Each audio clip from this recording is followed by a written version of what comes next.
got a question for you, bro. Because you said something you said something about boys and men, right? Yeah. And you also said that if you're paralyzed, you expect your woman to compensate for that, right? If you're paralyzed, right? Yeah, I mean, if we live in a certain lifestyle, yes. If we're, all right, but hold on, wait. There's so many scenarios. I'm not the king of scenarios. No, you know that, right? I'm just vibing, bro. Yeah. My question to you is, what do you look for in a woman before you pick her as your wife? Then, because like you recognize that if I'm paralyzed, I need someone to help us stay straight until I'm back on my feet, and then I'll do the rest, right? Correct? Yeah. So then, what do you look for in a woman before choosing her as your wife? Femininity. That's it? I think that's the strongest trait in a woman that I look for. Okay, yeah. so my next question to you, what is the benefits of femininity?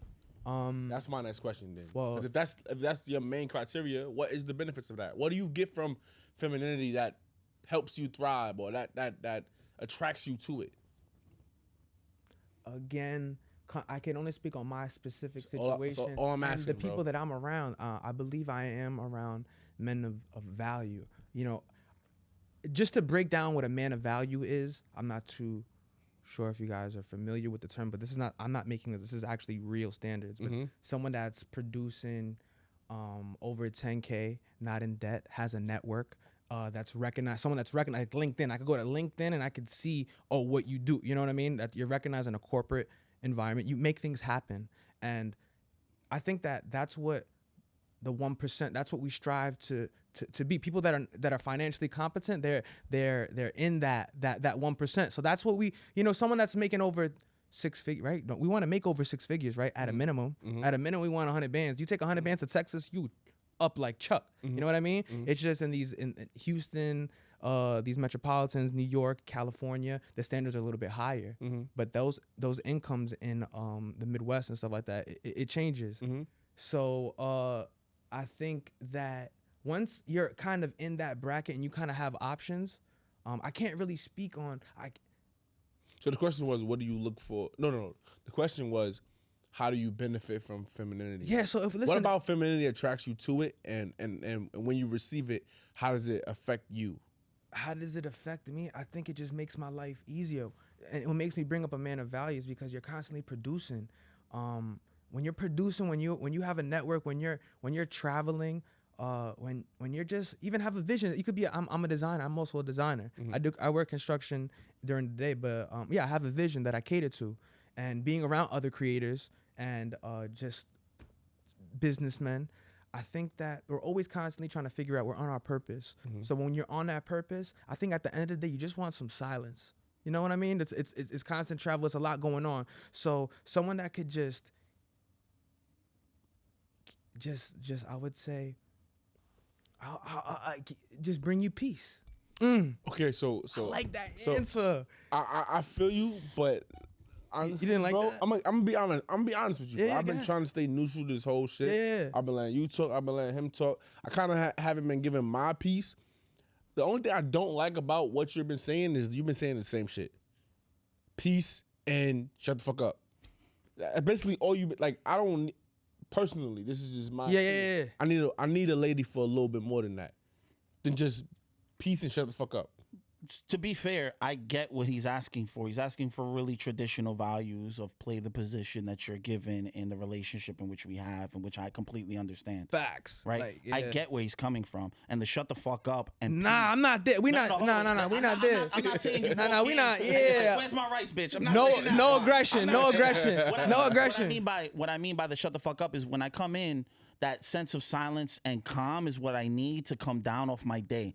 I get where you're coming from.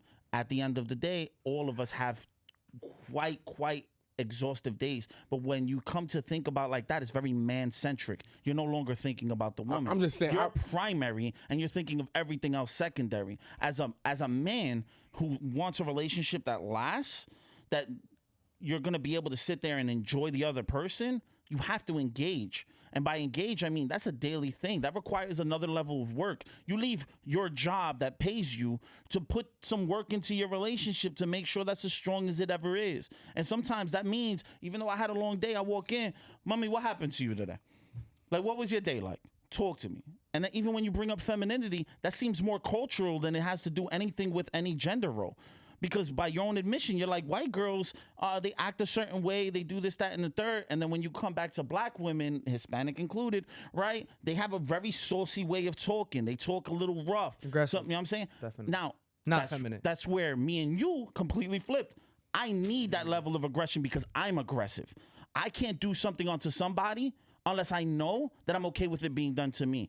And also, I need someone to check me when I might go too far. 100%. I need you to remind me that I'm bugging the fuck out. Yeah. A woman who stands behind you isn't gonna tell you That's that. not true. Right? You don't think Michelle like, yo, you wildin'. Michelle you don't think what? Michelle Obama? Michelle Obama's a fucking alpha. Have you ever seen this But- woman talk? but- She's definitely out for the- Yeah, listen, but She's not for the weak niggas, bro. no. oh, She wasn't that nigga.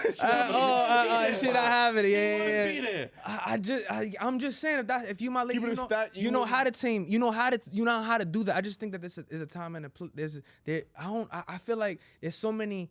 This conversation could go so many different ways, but when it comes to the woman that knows me, the woman that I have dated, that I have committed to, they know they know how I am, so they're not gonna correct me. And I feel like most women will be like, yo, don't do that, or just they speak over. I don't know. There's this weird thing going around that I don't know. I just feel like men give a lot of power to women. There's a reason for that, right? There's a huge reason for that in the Yeah, I dating know. in the dating It's a market. bad reason. In the dating market, Yeah. right? You have, just like in any market, there's sellers and there's buyers, right? Yes. Supply and demand. Yes. Right? Yes. You're demanding something. What are you demanding in a potential relationship or with a woman in general? Yo, just femininity and Right? communication. Femininity or pussy. One or the other. You're gonna be asking. for. I mean, If in it's a just- long-term relationship, listen. If it's just sex is pussy, in a long-term relationship is femininity, correct? Yeah, if the femininity isn't there, then it's the All right. pussy. So then that's what you're asking for. You have a demand. I They're don't- going to supply I guess, said demand. I guess, right? yeah, I guess. So the only way that changes to fall in line with what's going to be better off is that the people who are demanding this works in the same way. Like, for instance, if we no longer start buying milk, what happens to the price of milk? It drops. Correct. So Exactly. if we're no longer going after a certain type of woman, what happens? That woman's no longer attractive. Other ones start to peak in demand. We're the ones That's who true. control that. That's Women true. do not. That's true. That's the Break biggest it down and problem break it I down have. again. All right, so I'm not gonna break it down, but I'm gonna say what I thought he was referring to. Like, let's say right now, some men are into BBLs and big booties, right? Yeah. So that stock goes up. But once men say, we ain't into that no more, we into big titties, then women start going to get boobs done. Yeah, because And we then- control the access to a relationship. No, they want those type of women specifically. Yeah. There's some who do it because they just genuinely feel like they need it. There's others who are doing it for attention specifically, right? Men are just as bad. The same reason why my man's gonna rock a Rolex, rock a thick ass Tattoos, chain, yeah. tattoos, get buff, and then have the audacity to say you don't want a gold digger, but all you've ever shown is money. That's what we call a walking contradiction. You're contradicting yourself. You can't say you want something, but the only thing you're showing off as your value is the thing that's going to attract the same people you said you don't want. And then on top of that, you fuck those people. It seems pretty contradictory, right? Hypocrites are everywhere. In some ways, we're all hypocritical, but to that extent, it's pretty fucking crazy because I'm never going to sit here and say this is what I don't want and then go and do it. Be like, yo, I'll never eat shit. I don't like shit. Shit is gross. I'm not eating shit. Shit is gross. And next thing you know, you see me with a fucking shit kebab. That makes no fucking sense now, does it? Because it's exactly what it looks like. So we got like 2 more questions.